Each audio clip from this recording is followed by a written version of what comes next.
ಸಂಬಳ ಪಡೆದ್ರೂ ಹಣವನ್ನ ಉಳಿಸಲು ಹಲವರಿಗೆ ಸಾಧ್ಯವಾಗ್ತಾ ಇಲ್ಲ. ಹಣ ಸಂಪಾದಿಸೋದು ಮತ್ತು ಹಣವನ್ನ ನಿರ್ವಹಿಸೋದು ಒಂದೇ ವಿಷಯವಲ್ಲ. ಆದರೆ ಹೆಚ್ಚಿನ ಜನರು ತಮ್ಮ ಆರ್ಥಿಕ ಸ್ಥಿತಿಯನ್ನ ಬಲಪಡಿಸಲು ಅಗತ್ಯ ಕ್ರಮಗಳನ್ನು ತೆಗೆದುಕೊಳ್ಳೋದಿಲ್ಲ. ನಿಮಗೆ ಉಳಿತಾಯ ಮಾಡೋದಕ್ಕೆ ಆಗ್ತಿಲ್ವಾ? ಎಮರ್ಜೆನ್ಸಿ ಟೈಮ್ನಲ್ಲೂ ದುಡ್ಡು ಇಲ್ವಾ? ಈ ಸಮಸ್ಯೆಗೆ ಇಲ್ಲಿದೆ ಪರಿಹಾರ.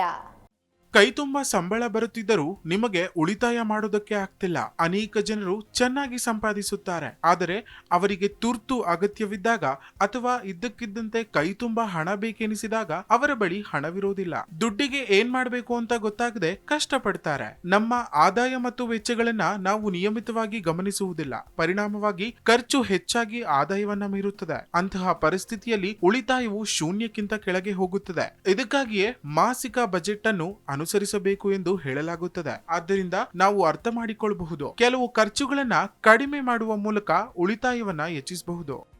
ಇತ್ತೀಚಿನ ದಿನಗಳಲ್ಲಿ ಕ್ರೆಡಿಟ್ ಕಾರ್ಡ್ಗಳು, ವೈಯಕ್ತಿಕ ಸಾಲಗಳು ಮತ್ತು ಇತರ ಸಾಲಗಳನ್ನು ಪಡೆಯುವುದು ಸುಲಭವಾಗಿದೆ. ಪರಿಣಾಮವಾಗಿ ನಾವು ಆಗಾಗ ಅನಗತ್ಯ ವಿಷಯಗಳಿಗೆ ಸಾಲ ತೆಗೆದುಕೊಳ್ತೇವೆ. ದುಬಾರಿ ಗ್ಯಾಜೆಟ್ಗಳು, ಫ್ಯಾಷನ್ ವಸ್ತುಗಳು ಅಥವಾ ರಜಾ ದಿನಗಳಲ್ಲಿ ಖರ್ಚು ಮಾಡುವುದಕ್ಕೆ ಸಾಲ ತೆಗೆದುಕೊಳ್ತಾರೆ. ಇದು ನಮ್ಮ ಆರ್ಥಿಕ ಸ್ಥಿತಿಗೆ ಅತ್ಯಂತ ಅಪಾಯಕಾರಿ. ಇದರಿಂದಾಗಿ ಬಜೆಟ್ಗೆ ಅಡ್ಡಿಯುಂಟಾಗುವುದಲ್ಲದೆ ನಾವು ಹೆಚ್ಚಿನ ಬಡ್ಡಿ ದರಗಳನ್ನ ಪಾವತಿಸಬೇಕಾಗುತ್ತದೆ.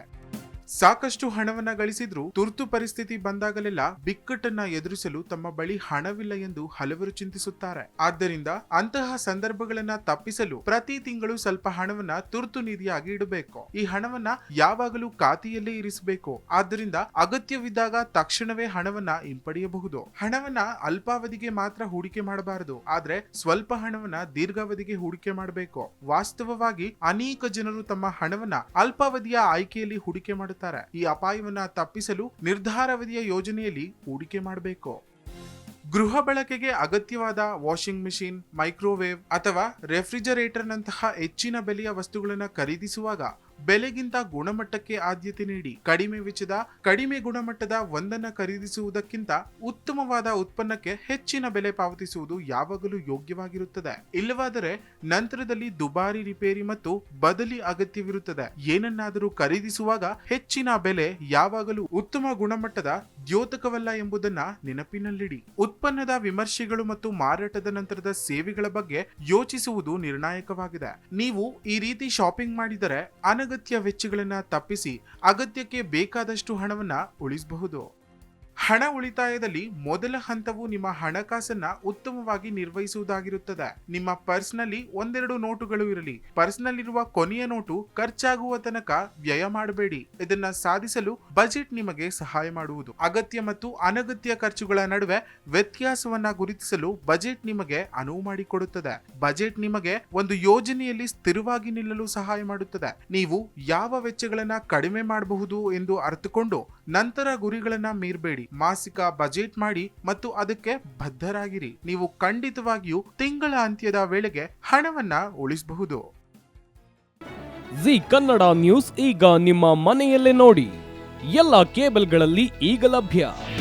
ನಿಮ್ಮ ನೆಚ್ಚಿನ ಜಿ ಕನ್ನಡ ನ್ಯೂಸ್ ಈಗ ಸನ್ ಡೈರೆಕ್ಟ್ ನಲ್ಲಿ number 292, Tata play number 1664, Jio TV number 1334, NXT digital number 30, N cable number 30, city networks 51, U digital number 162, GTPL number 17, Rockline telecommunications number 42, Shri Basaveshwara cable number 168, rural cable network 60, Vinayaka digital 57, Abhishek cable 821, city channel 53, Siddeshwara cable network 57, ವಿ4 digital infotech 628, Surya digital networks 53, Gajanan digital number 836, Malnad infotech private limited number 56, Metrocast number 830, victory digital number 167ರಲ್ಲಿ ನೋಡಿ ಆನಂದಿಸಿ.